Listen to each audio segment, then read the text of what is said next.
and welcome back. Yes, we've got parts. This is a part two. So if you've not watched part one, Fanzine Memories, this is classed as, I'm looking at King of the Kippax, looking at issue 24, the Summer 92 bumper special at £1. So we looked through part one and probably got through the first half of the magazine and what little nuggets have been in there. Mr. Sam Ellis was getting in a bit of trouble. Not very like Mr. Sam Ellis at the time. You probably remember, guys, if you were there. And of course, we're looking at this and going through it on this little moments in time just to see what fans' views are, what was sort of on City fans' minds, etc. at the time. So this is what we're doing. So this is part two. So welcome back to this, please. If you do like what I try and do, please push that like button. And if you're not subscribed already, please subscribe and spread the word, guys. It'd be great if you can help me out, make an old City fan very happy. Yes, of course, in part one, Dave and Sue Wallace's wonderful magazine featured, how was it for you, of course, stuff like that. Steve Pat, a lot of stuff that's still in it. There's still two or three, probably 3 or 4 articles that are still in it now that we're in it then. We had Steve Parris, the Blue Vicar, and a lot more, but we also had Sam Ellis, as I say, getting a lot of stick in that first half. Does it get mentioned in the second half? I can't remember now. I did the script a couple of days ago, but we'll see. So we're going to pick up the magazine just over halfway through. And the gritty, one of my favourites, and still is to this day, the gritty piece, Ged Sounds Off. And he leads, he leads with Sam Ellis. Yeah. Who is he? What is he? And more to the point, why is he? So there you go. I think that just sums up most City fans' feelings on this guy who used to be a City fan as a kid, used to stand on the Kippax, apparently. He looks at trophies, and we did a piece in part one about the lack of trophies since '76. I did comment that, guys, City fans of my age, everything went back to '76 until obviously 2011 when we actually got our FA Cup. But everything always went back to '76 in the '80s, in the '90s, in the O's, in the 2000s. Everything always led back to '76, and obviously comparisons with trophies. So obviously Jed's doing the same thing. On part one, he said that Jed goes on to say 20 league clubs have won a trophy more recently than us. So that's league clubs, not just top league, any league. He laments that a large number of clubs smaller than City have won a trophy. If they can do it with their pathetic grounds, Jed's words, not mine, and crowds, why can't we win things? Yeah, don't forget this is 16 years of winning nothing. There's a lot more to come. And he classed it into 3 groups, Jed. He had 3 groups. He ignored the so-called Big Five then. I was trying to think back of the Big Five were. I assume it was Arsenal, Liverpool, United. Could be Tottenham and Everton, possibly. Yeah, I think they could be it. I mean, yeah. So he's ignored the Big Five. Well, you'll know the ones who are missing from this list of the other clubs anyway. So he ignored the Big Five. So he didn't mention them, but I'm assuming then. I'm just trying to cast my mind back. Group 1, 3 groups. Clubs of a similar status to us. Yeah, Jed had decent grounds and decent support, and only 2 clubs fit into that criteria who had actually won trophies since '76, and that was Sheffield Wednesday and Villa. Yeah, obviously Sheffield Wednesday a little bit further behind us now, and Villa would like to be up with us, but of course, as I'm recording this in May 2022, it's a different ball game, isn't it? To quote something that we talked about in part 1. Group 2, the mob in the next group, half decent grounds or decent support or decent potential or a few recent trophies. And he puts into that Nottingham Forest, of course, who are winning League Cups for fun, West Ham, Chelsea, Norwich and Ipswich. So all these teams had won a trophy since 1976. And 3 teams we should always be better than, no hopers, including those with once decent grounds which are now derelict. So in this little group, he's got Coventry, Luton, Southampton, Wolves, Reading, Blackburn, Oxford, Wimbledon. There you go. Poxy grounds, low crowds, trips to the 3rd and 4th division, but all trophy winners more recently than us. Yeah, so he wasn't very happy, but they're interesting. So Southampton and Wolves, who obviously have been competing for Europe at these days, which how things change. But then again, so cities change as well. Why has it happened, he asked. Well, he said the rot starts at the top and runs right down through the club till it ends with the stadia catering and knobhead security services. His words, not mine. Only the fans are exempt Very kind. They are superb. And the players also, they try their best, but they are not good enough. They shouldn't be playing. The management are at fault for selecting them in the first place. So there you go, even the players got off with it. So that was fair enough from Ged. A little section he called rumours of what's happening. He said Peter Reid was wanted by Bayern Munich at the time. All right, we won't last much longer with us, would he? Dean Holdsworth, remember Dean Holdsworth was earmarked to replace Niall Quinn if he went to Italy. I don't think he did. Adrian Heath, there we go, Mr. Heath. There will be more on Adrian Heath just a bit later. And he says, Ged, kindly, unkindly, he's finally gone. He worked hard, but his lack of goals was a problem. I think that sums it up, in all fairness. Players on strike. Here we go. We've got players on strike, guys. This is another little piece. With the new Premier League, the PFA are not impressed. But thanks, Ged, anyway. I'd say that's one of my favourite. Jed's always calls a spade, that's for sure. Players on strike, another little feature. With the new Premier League, the PFA apparently weren't impressed by their cut of the dosh. And add to this the worries that the big clubs will hoover up all the money and the small clubs will suffer. I don't know what we were at the time. We were probably middling, weren't we? We weren't a big, we weren't small. We were a big club as in base, but certainly as far as winning things, no. And they go on to ask, do we want a league which is set up for the benefit of a few greedy clubs? Yeah, of course, why not? Thereby destroying over 100 years of work, or we continue plodding along in a civilised manner, only changing when we know that everyone will benefit from the change. Well, obviously, with no civilised manner since 1992. Another one, always look on the Brightwell side of life. There you go. One of the great King of the Kippax interviews, this with Yes and Robbie Brightwell. Of course, we of great players, David. Well, they have three sons, obviously, but we always think of David and Ian, of course. And it's a great piece from how they met, how they did, how their careers went in athletics, etc. It's not just about football and the lads, but their involvement with the sons now and how often they get to watch the guys. And yeah, apparently Dave, it was getting late and he wanted to leave and he almost left without asking to see the medals. So they were a little bit upset. So that was quite funny. 5 pages, that interview. Very good. Well worth the read. This back copy's available, guys. I'm not too sure. I should have checked with Dave, shouldn't I? But as I say, I only sort of decided to do this as a new feature. But I'm sure reprints or back copies are available of this issue. But it's a great interview with the Brightwells. Dave did actually draw out an opinion from Robbie, or tried to draw out an opinion on Robbie about how the club was being run at the time, of course, but because Dave did have his own business, was a managing director. But let's just say he was a little bit diplomatic, but say if you get a chance to read it, please do so. We get a Michael Rennie crossword. Yeah, don't get many crosswords these days. I even knew a lot of the answers as well, so it shows. I mean, if I did one nowadays, I'd be struggling. Ghosts of the League, down and almost out. Yeah, that's an interesting piece. Yeah, Tony Grayson goes through the clubs that have both gone out of the league and come back in. Yeah, I mean, obviously since then, some of these teams have come back in and risen and all this sort of thing. Now we've got automatic promotion, but it's fairly new at that time. You had to be re-elected and stuff like that. So it's sort of just a couple I'd forgot that some of them I knew about. New Brighton in 1951. I didn't know they had existed as a football team. And Gateshead in 1960, but I certainly know they're about now. And some others better known, of course, like your Accrington Stanleys and your Bradford Park Avenue, etc., stuff like that.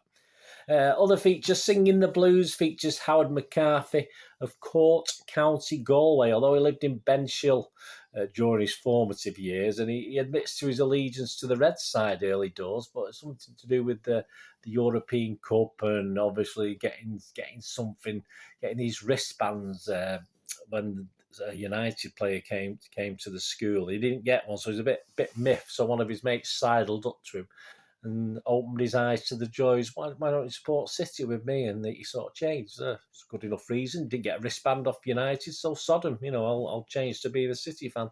His first main road visit was December the 14th, 1969. I was going on a regular basis then, guys. It's a Fix, of course, looks forward, as it always does, to our remaining games with the classic drawn images of the grounds of away games. We've got a couple of great, and now they're colourised now, aren't they, in the brand new ones. April the 18th was West Ham at home. They appeared doomed, and they were. Simple as. Their fanzines were Fortunes Always Hiding and On the Terraces. April the 20th, it was Everton away. Their fanzines when skies are grey and speak from the harbour. And City hasn't scored in our last 5 trips. That would change for the better for this one, so that was a good result. April the 25th, Notts County at home. At least a chance of a double, we say, for that one. I assume it's Dave putting this together. It was fanzines, the pie, and the thin yellow stripe, and flicking and kicking. Yeah, I wonder if any of these are still going. I doubt it. Notts County really were not going worthy. May the 2nd, Oldham away. I went. That was a good day out, I must admit. And revenge, for, of course, needed for our 2-1 defeat at home. Their fanzines, Beyond the Boundary and the Exploding Latics Inevitable. That's a strange title, but I had to read it twice, and that's what it says. Yeah, so Dave's conclusion from the last games was 3 wins and a draw. He's so negative, Dave. We actually won all 4, so that'll do for us, won't it? A quiz challenge. This isn't quite what we expected as a quiz challenge at getting towards the end of this issue. This is a sample of what you got, a question and the answer. The question is, which direction can your team go with a manager that thinks football is all about tackling and that a passing game isn't enjoyable? I wonder who he's talking about. Answer, Division 2. Well, that's very prophetic, even further down, mate, eventually. And proof if needed about the atmosphere. There's a lot said about the atmosphere at Maynard. Don't get me wrong, it was great at some times, but it wasn't always. There's a lot of people remember it fondly, as people do, and that's how it is. I've seen other teams' fans do the same for their grounds, and I know damn well I've been to them, and it's not that great. So if proof be needed, yeah, in this little thing, it says... what use is a standing terrace? This is the question, which doesn't sing when events on the park begin to deteriorate for their own team. Answer, none. Something a little more uplifting than if you hate Man United, you clap your hands, will go down a treat for rallying the team. So yeah, a little bit of a dig at the City fans there. Fanzine frustration is an interesting one. Yeah, it's about an article from the Manchester Evening News. David reprinted it. About fanzines kicking off with each other, as it appeared Blueprint at the time appeared to be winding up 1 or 2 of the other City fanzines by seemingly wanting to be the voice of all City fans, but of course winding up people like Dave at King of the Kippax and Electric Blue. And you find it now with even vlogs in this modern age. You get guys like me who get very defensive and very upset about things, and they have fallouts left, right, and centre, and that's just how it is. And it was the same at that time. Obviously it was a competitive job selling your fanzines, and it sort of bounds at some stage to lead to bad blood, and that's just how it is. It's late in the evening. Another article has the writer, the linguist, so another avatar. I don't know who the linguist was. He was venting in response to that 1-0 home defeat we talked about, I think, in part 1 by Southampton, where 4th place City were booed off by the Main Road faithful. He doesn't defend the fans, but gives some reasons why the fans would be unhappy with events on and off the pitch at City, which included things like the fans expect, this is like sort of quick comments, the fans expect City players to show at least a fraction of the commitment that Saints showed in getting in tackles, foreseeing moves and closing down gaps. Absolutely. The fans expect City players to pass to each other, not regularly to the opposition as we did today. So not overly good. There was quite a comprehensive list of things we should expect, which, yeah, was okay. It was obviously everything. We should expect everything. We're fans. We should expect our team to but it all boils down to at least put the effort in. I think that was the criteria. Before that Southampton defeat, of course, a certain Adrian Heath featured in his last game for City. Yeah, that he featured in the last game for City, and the 4-0 defeat at QPR, so he played in that one. And Louise Burgess sums up his time in a column. Adrian Heath, 6 of the best. Apparently he was booed on for his debut, though it was nothing personal. It was just the time, as he replaced Steve Redmond at the time during a lacklustre defeat by Charlton, and the fans were booing the decisions by City's management, not the new diminutive midfielder. So he didn't get the warmest of welcomes when he joined City. And she did conclude, interestingly enough, and probably quite right, he may never have kissed the badge, but Heath's determination for the City course could never be doubted. Sam's tactics, Mr. Sam Ellis again, didn't help players such as Heath, but even so, 6 goals in over 2 years is a pathetic total. There you go. Some dotted throughout as well. There's also plenty of readers and fans letters. Remember when we used to send letters to things? We used to send letters to that was it. That's your way of communicating. That's how you did it. So obviously we still have that now in the new King of the Kippax, but obviously there's plenty dotted about. The Royal KK Mail, of course. This was changed to the Royal Mail, ROYLE, Royal Mail, for a certain length of time for obvious reasons. I don't need to explain them to you. But it's great to see, of course, it's great to see regular contributors. But this gave others a chance as well to make comments and views. And obviously at the time, although it wasn't without controversy in itself, yeah, Dave got a bit of stick for printing letters by United fans. Certainly that he got a bit of stick in this one from someone, a bit of negativity about why are we giving them space, and obviously Dave answers that. But yeah, definitely a good thing. A letters page always has been. It would be an email page and stuff like that now, wouldn't it? But yeah, so that was dotted throughout the magazine. And that's it, really. That was the magazine summed up. We enjoyed that. This part 2, looking at King of the Kippax special. Looking back at the 91-92 season as a whole, it was a 6th place finish in Peter Reid's first year, which seems okay. But as you can see, if you look back at this part 1 and 2 of this little moment, this moments in time feature, all was not well, and the fans were far from happy. Mr. Sam Ellis, well, most of the hate was aimed at Sam, not particularly at Peter Reid, who was the manager. But there was a sense that the whole management as a whole, from the chairman down, was a problem. But there is little criticism, all fairness, and I think City fans, although we weren't perfect and we did criticise players, very little criticism of the players in this publication at the time. And say we had the comments of, well, it's not their fault. I mean, at the end of the day, if the management buy them and play them, and they're not good enough, is it their fault? And that's what it sort of boiled down to. So there's little criticism of the players who pulled on the sky blue shirt.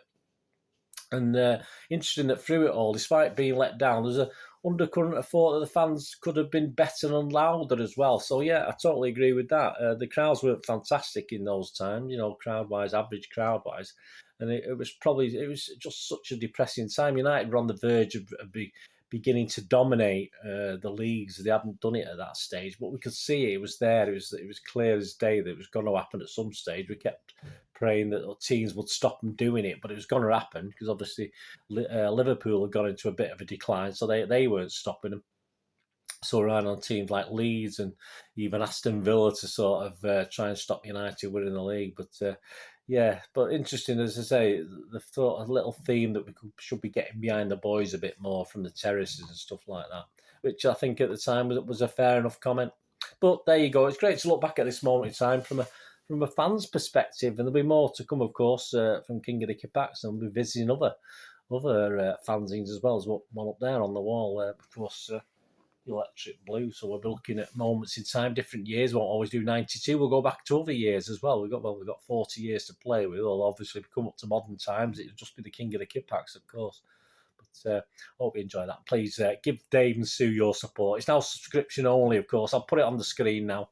Obviously for the King of the Kippax magazine. As I said, I'm recording this. I don't know when it will go out, so please allow for any changes in prices. There may be slight changes depending when this goes out. I'm not too sure when I'm putting it out, but give Dave, Sue and all the team of King of the Kippax your support, and hope you enjoyed this, and please join with some more. I'll do another King of the Kippax and I'll try someone, then I'll go on to someone else, I think, in another feature of the same. If you like it, let me know. If it's one, as I said, I think I said in part 1, if people like this, then I'll carry on doing it. If they're not all impressed, then I'll try something else. That's what it's all about. It's a magazine. These are magazine features. But I hope you did enjoy it anyway. But thanks for joining me.